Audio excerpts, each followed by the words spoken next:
Barely weeks. Everything's barely weeks. We have minutes to live. We don't want to start counting the times, do we? And having solemn discussions on the subject. No, we want to do it. And we will. We shall. We want to have it. Sex.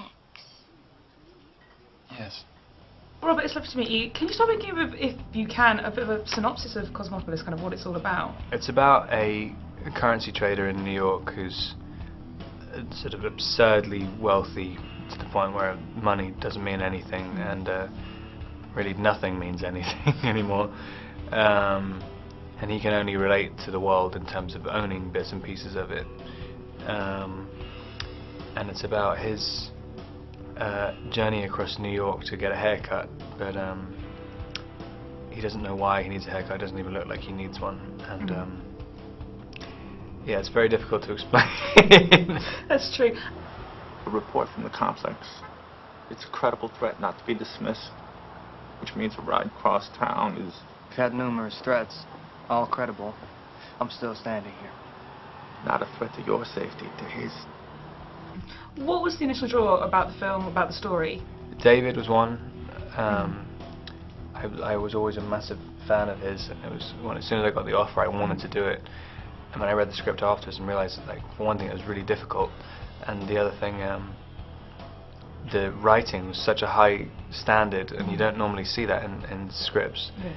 And also just stylistically, I'd never seen anything like it. I hadn't read any Don DeLillo before, so it was like so foreign to me, and it looked like I was just amazed that it was being made, and I want to be involved in stuff that looks like you know, it's a shock that it's made. Were you ever kind of wondering how on earth David was going to do it? Yeah, completely. I mean, and I think it would be really boring with someone who wasn't as good a director, because he took a lot of risks with it. I mean, he was putting scenes which weren't inside the limo, and so which, you know, normally you'd be thinking we need to like split it up, but he put huge scenes back inside it, so it made it harder for himself, really. But yeah, I was extremely nervous up until the first day. I mean, as soon as we started shooting, a rhythm came out of it quite quickly.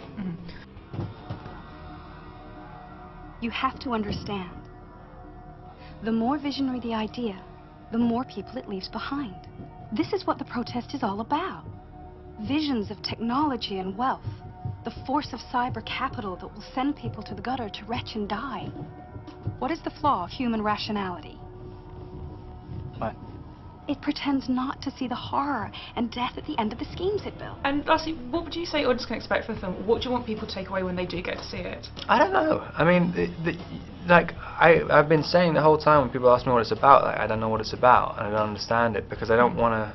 I have an idea of what it's about, but I mean, the